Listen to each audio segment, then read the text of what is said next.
এই সুন্দর ফুল সুন্দর ফল, মিঠা নদীর পানি, খোদা তোমার মেহেরবানি।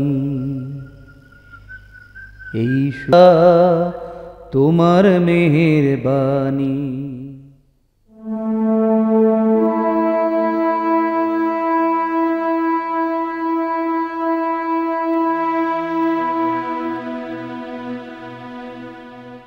মহান আল্লাহ রাব্বুল আলামিনের অশেষ কৃপা যে তিনি আমাদের সৃষ্টি করেছেন, আমাদের জন্য দিয়েছেন অসংখ্য নিয়ামত। তিনি আমাদের জন্য পবিত্র কুরআন শরীফ নাজিল করেছিলেন মক্কা ও মদিনায়। এরই আদর্শ আজ ছড়িয়ে পড়েছে সমস্ত দুনিয়ায়।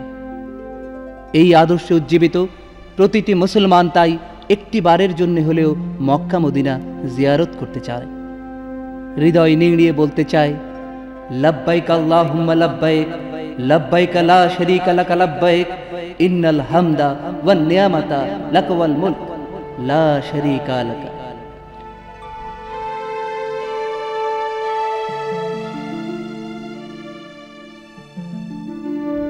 ঢাকা থেকে জেদ্দা যেতে বিমানে মাত্র 7 ঘন্টার পথ। আধুনিক শহর বলতে যা বোঝায় তার সবই এখানে রয়েছে, তবে অন্যান্য শহরের তুলনায় কোথায় যেন একটু ভিন্ন ধাঁচে গড়া এই জেদ্দা শহর। শহরের অত্যাধুনিক মার্কেট, আধুনিক রাস্তাঘাট আর রাতের বর্ণাঢ্য আলোয় সজ্জিত সমুদ্র সৈকতের দুই তীর মুহূর্তেই আপনার মন কেড়ে নেবে।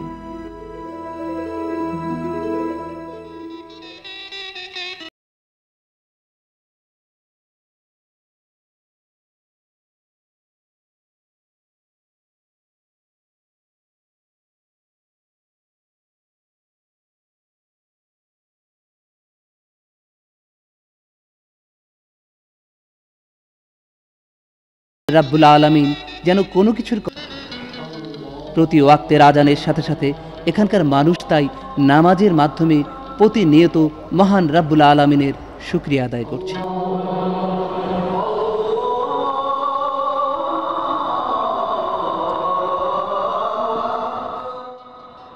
জেদ্দা থেকে পবিত্র মক্কা নগরীতে যেতে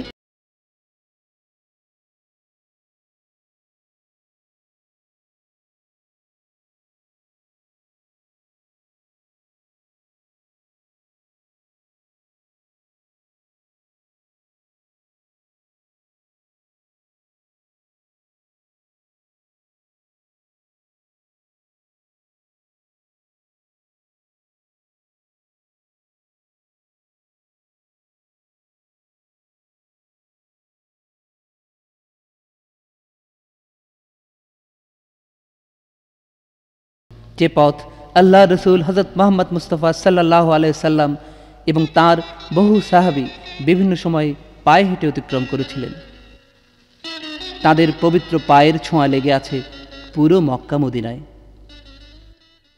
মক্কার প্রবেশদ্বারটি অসাধারণ। পবিত্র কুরআন শরীফ আপনাকে অভ্যর্থনা জানাবে এই শহরে প্রবেশের জন্য।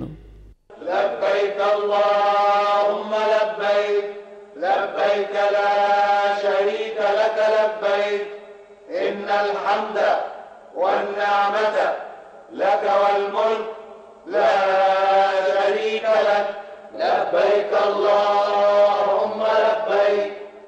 সৌদি আরবের প্রাণকেন্দ্র হল বাইতুল্লাহ শরীফ, যা পবিত্র কাবা ঘর। সারা দুনিয়ার মুসলমানদের স্বপ্ন এই পবিত্র ঘর তাওয়াফের। তাই তো প্রতিদিন সকাল থেকে সন্ধে, সন্ধে থেকে সকাল সারা বিশ্বের মুসলমানেরা তাওয়াফ করে চলেছে পবিত্র মক্কার পবিত্র কাবা শরীফ। হযরত আদম আলাইহিস সালাম ও হযরত হাওয়া আলাইহিস সালাম পৃথিবীতে আগমনের পর আল্লাহ তাআলা জিবরাইল আলাইহিস সালামের মাধ্যমে এই কাবা ঘর নির্মাণের আদেশ দেন। এ ঘর নির্মিত হয়ে গেলে তাদেরকে তা তাওয়াফ করার নির্দেশ দেওয়া হয় এবং বলা হয় যে আপনি সর্বপ্রথম মানুষ, আর এটি সর্বপ্রথম গৃহ যা মানব জাতির জন্য নির্দিষ্ট করা হয়েছে। পবিত্র কাবা শরীফের ভিতর ও বাহিরের দৃশ্য মনের মাঝে শান্তির পরশ বুলিয়ে দেয়। এখানকার আজানের ধ্বনি প্রতিটি মিনার আর গম্বুজ থেকে প্রতিধ্বনিত হয়ে ফিরে আসে। প্রতিটি নামাজে যখন সূরা ফাতিহার শেষে ইমাম সাহেব বলেন গায়রিল মাগদুবি আলাইহিম ওয়ালাদ-দালিন, তখন আমিন শব্দটি উচ্চারিত হয় লাখো লাখো কণ্ঠের ঐক্যতানে। আল্লাহু আকবার।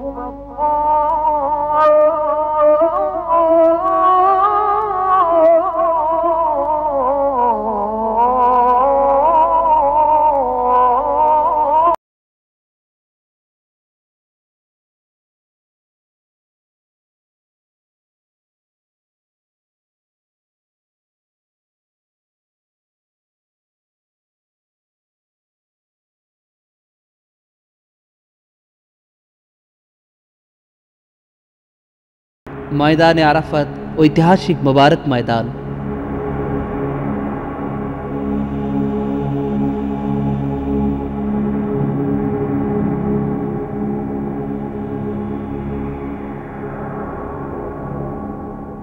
বেহেশত থেকে মানুষের আদি পিতা হযরত আদম আলাইহিস সালাম এবং মা বিবি হাওয়া যখন বিতাড়িত হয়ে মাটির পৃথিবীতে নির্বাসিত হন, তখন তারা দুজন বিচ্ছিন্ন হয়ে পড়েন দুজনের কাছ থেকে কয়েকটি বছর। প্রায় 350 বছর পর এই আরাফাত প্রান্তরে দেখা হয়েছিল দুজনার। এই আরাফাত প্রান্তরে হাজিদের অবস্থান করা হচ্ছে হজের মূল অংশ। আরাফাত ময়দানের এই ছোট্ট পাহাড়টিকে বলা হয় জাবালে রহমত। রাসূল পাক সাল্লাল্লাহু আলাইহি সাল্লাম এর পাশে দাঁড়িয়েছিলেন, তাই এখানে দাঁড়ানোর সুন্নত।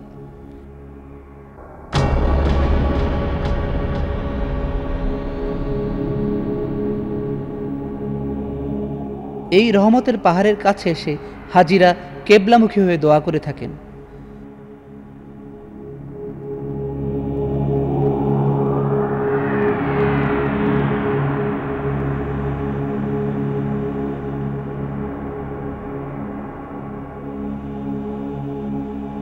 জাবালে রহমতের পাশে মসজিদ আল নিমর। এই মসজিদে পবিত্র হজের খুতবা পাঠ করা হয়।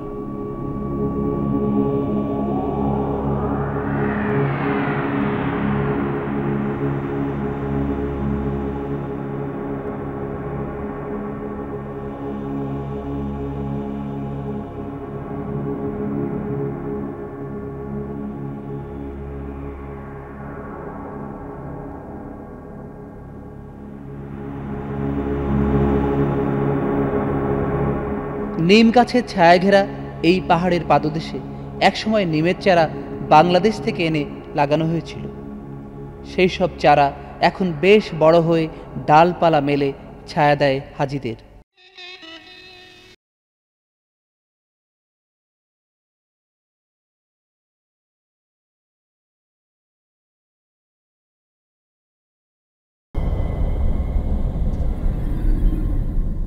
মিনা ও আরাফাতের মাঝখানে অবস্থিত এই ময়দানের নাম মুজদালেফা। মুজদালেফার খোলা প্রান্তরে 10 জিলহজের রাত্রি অতিবাহিত করা হাজিদের জন্য জরুরি।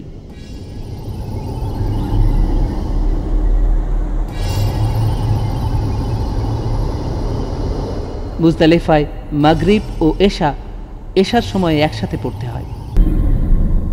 মুজদালেফা থেকে কঙ্কর সংগ্রহ করে জামরাকে মারার জন্য হাজিরা নিয়ে যান। হযরত ইব্রাহিম আলাইহিস সালাম স্বপ্নে আদিষ্ট হয়ে পুত্র হযরত ইসমাইল আলাইহিস সালামকে কুরবানি করতে নিয়ে যাওয়ার পথে শয়তান এসে কুমন্ত্রণা দিয়েছিল, খুলে যায় ও যে আমার কমলিওয়ালা কমলিওয়ালা, হীরা হতে হেলে দুলে নুরানি তনু ওকে আসে হায়, সারা দুনিয়ার হেরেমের পর্দা। হেরা ইসলামের ইতিহাসে অত্যন্ত গুরুত্বপূর্ণ একটি নাম। হেরা গুহায় ধ্যানরত অবস্থায় এই গুহাটিতে বসে আল্লাহ নবী তার মহান সৃষ্টিকর্তা সম্পর্কে ধ্যান করতেন। এর চারিদিকে পাথর দ্বারা বেষ্টিত। জাবালে নূরের উচ্চতা এতটাই বেশি যে এখানে সকলের পক্ষে ওঠা সম্ভব হয় না।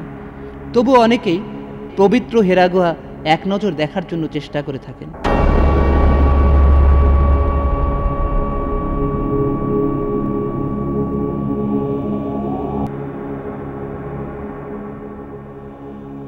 হযরত মুহাম্মদ সাল্লাল্লাহু আলাইহি ওয়াসাল্লাম যেদিন মদিনায় প্রবেশ করেছিলেন সেদিন থেকেই হিজরি সাল গণনার প্রবর্তন হয়েছিল।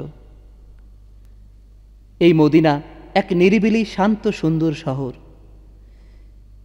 জাহেলিয়াতের যুগে মদিনার নাম ছিল ইয়াসরিব, কিন্তু নবীজির হিজরতের পরে এই শহরের নাম হয়ে গেল মদিনাতুন নবী বা নবীর শহর। মসজিদুন নববী, মহান আল্লাহর সকল নিয়ামত বর্ষিত হচ্ছে এখানে, আলহামদুলিল্লাহ। নবী করিম সাল্লাল্লাহু আলাইহি সাল্লাম বলেছিলেন, যে ব্যক্তি আমার মসজিদে এক নাগাড়ে 40 ওয়াক্ত নামাজ আদায় করবে, আমার উপর ওয়াজিব হয়ে যাবে যে কিয়ামতের দিন আমি তার জন্য শাফায়াত করি। এই মসজিদুন নববী নিশ্চয়ই মহান রব্বুল আলামিন আপনার হজ উমরা কবুল করবেন। রাসূল আমার নয়ন মনি, সেই তো আমার প্রাণ।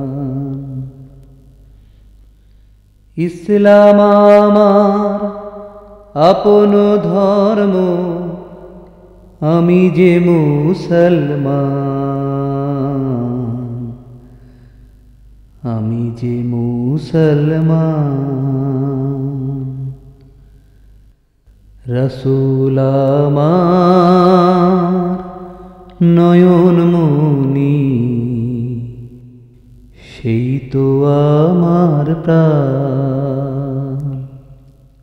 মসজিদুন নববীর পূর্ব দিকে অবস্থিত জান্নাতুল বাকি বিশ্ব মুসলিমের কাঙ্ক্ষিত স্থান, মদিনা মুনাওয়ারার কবরস্থান।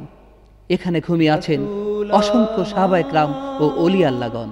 ধ্যানের ছবি, পথ প্রদর্শক শ্রেষ্ঠ নবী, আখিরাতে সেই তো আমার মুশকিলের আসান, আমি যে মুসলমান। পৃথিবীর তাবৎ মুসলমানগণ তাদের জীবদ্দশায় মক্কা থেকে মদিনা সফরে অন্তত একবার মহান আল্লাহর ঘর জিয়ারতের সুযোগ পান। নসিব হোক আখির নবী হযরত মুহাম্মদ মুস্তাফা সাল্লাল্লাহু আলাইহি ওয়াসাল্লামের রওজা মুবারক জিয়ারতের। এই প্রার্থনা করি মহান আল্লাহ রাব্বুল আলামিনের দরবারে। দূর করে দেয় পাপের কালো,